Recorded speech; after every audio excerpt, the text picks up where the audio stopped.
We've been bringing you the latest information on this tragic shooting since it took place Wednesday afternoon. At this hour, those two guardsmen are still in critical condition. We have widespread team coverage from D.C. to West Virginia and are getting reaction from D.C. officials and President Trump. We begin our coverage tonight with Rafael Sanchez Cruz. He's getting us up to speed on the beginning of that investigation. Federal officials tell us that two members of the National Guard had been sworn in just 24 hours before they were shot. However, they'd been in D.C. since August as part of the president's task force to make D.C. safe and beautiful.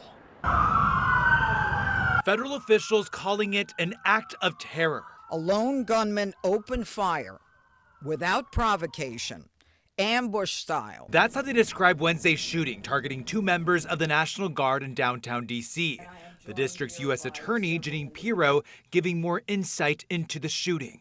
One guardsman is struck, goes down, and then the shooter leans over and strikes the guardsman again.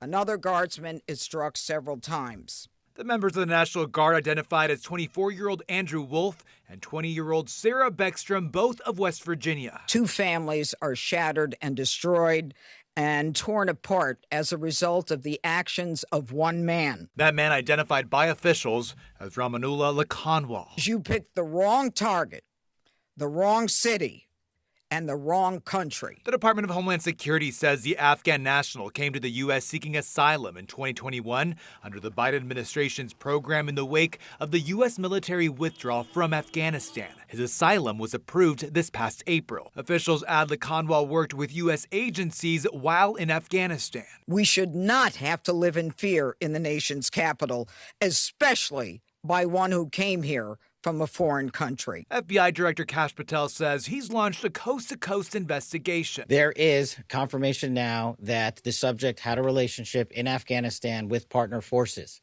We are fully investigating that aspect of his background as well, to include any known associates that are either overseas or here in the United States of America. Officials say Lakanwal drove across the country from his home in Bellingham, Washington to the nation's capital and used a revolver in the shooting.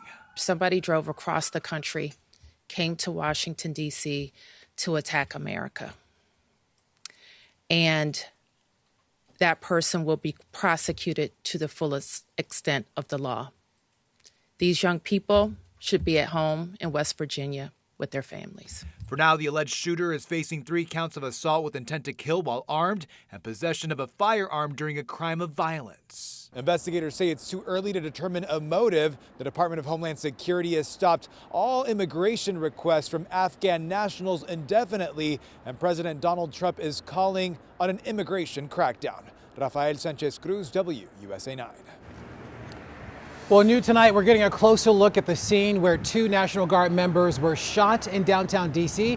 WUSA 9's reporter Randy Heldreth joins us live right now.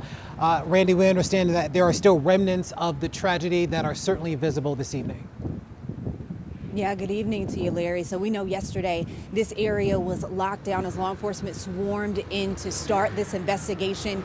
Today we were able to get much closer and really take in the scene. And as you mentioned, still reminders of yesterday's tragedy, a missing panel at the bus stop waiting area and bullet holes still at the scene. There's a mixture of sadness and frustration after Wednesday's shooting targeting two National Guard members in downtown D.C. I think it's a tragedy, really, and it was in the middle of the day. It's not their fault they were shot, but the administration shouldn't have them here anyway. So I feel like the onus is on the administration. Tom Summers bikes regularly through the city. Thursday morning, he made a special trip to see the scene firsthand. I was over 2 streets. I was like, well, I'm close. I'll just see where it happened. There's a small memorial here, 2 flower bouquets, and a flag honoring the Guard members now fighting for their lives. They've been identified as 20-year-old Sarah Beckstrom and 24-year-old Andrew Wolf, both from West Virginia. Driving through D.C. Thursday, it was hard to find any National Guard members on duty. But after Wednesday's shooting, U.S. Secretary of War Pete Hegseth promised even more are coming. Trump has asked me, and I will ask the Secretary of the Army to the National Guard, to add 500 additional troops, National Guardsmen, to Washington, D.C. This will only stiffen our resolve to ensure that we make Washington, D.C.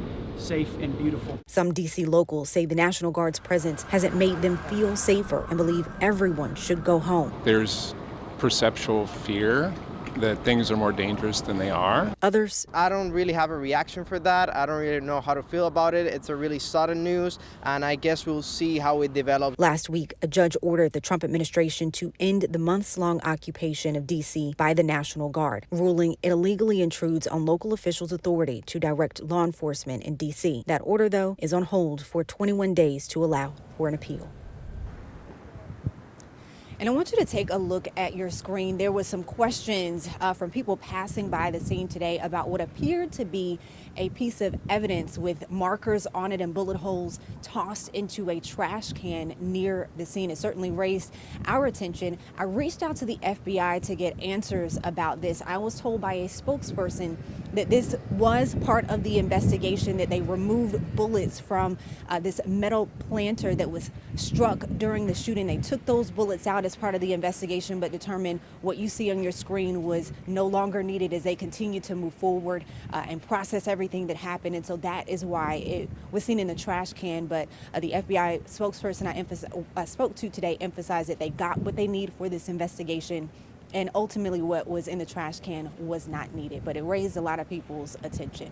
I'll send it back to you live tonight, Randy Hildreth, WUSA 9. And we know that the work of getting answers in this case remains ongoing. Randy, thank you so much. Well, we also sent our Matt Gregory to Berkeley County, West Virginia to learn more about Sergeant Andrew Wolf. Well, he was one of the 2 National Guard members that was shot Wednesday afternoon. About an hour and a half from downtown D.C. is Berkeley County, West Virginia. It's home to one of the Air National Guard units that was deployed to the nation's capital, and sadly also home to one of the victims from Wednesday night's shooting. In Martinsburg on Thanksgiving Day, we found people preparing for their feasts with heavy hearts. It's just sad. It was, it kind of made me a little sick to my stomach because it was, when they said somebody around here. Wednesday's ambush shooting of 2 West Virginia National Guardsmen in downtown D.C. struck right into the heart of Berkeley County. Some of the troops deployed to the district came from the 167th Air National Guard right in Martinsburg, including one of the victims, Staff Sergeant Andrew Wolf. And we're all sad and have our hearts with families. At the Wolf family home, no one answered the door, but we found tributes for Andrew Wolf growing online. From his high school to the Berkeley County Sheriff, Rob Blair, who asked for prayers and wrote that Wolf is the son of one of his deputies. It's very unfortunate. I mean, it's tragic. And when we talked to people, you could sense the conflicted feelings of collective grief. In Anthony Faircloth, it's sad. It's I know that Morrissey was sent the most troops of any state, and I don't know what he was trying to prove, if anything, to Trump, but it's good that he's loyal to him because I am a Trump backer, but at the same time, a small community, and it hurts. Stronger feelings in Lucian Lewin. They shouldn't be there. There's no reason for the National Guard to be there. That's not their job. Regardless, the folks in this small, close-knit community say when they sit down to their feast tonight, they'll have the 2 gravely wounded National Guardsmen in their thoughts. We'll say a prayer for them, and it'll definitely be on our hearts, but we'll get through it, and we'll be thinking about the families that were affected. In West Virginia, Matt Gregory, WUSA 9. Our breaking news coverage continues. Later in the show, we're getting reaction from President Donald Trump and his administration about the crackdown they want to see from Afghan asylum seekers. Now, for updates anytime, the WUSA 9 mobile app certainly has information available on this breaking news coverage. You can also watch us right here streaming for free on WUSA 9 Plus.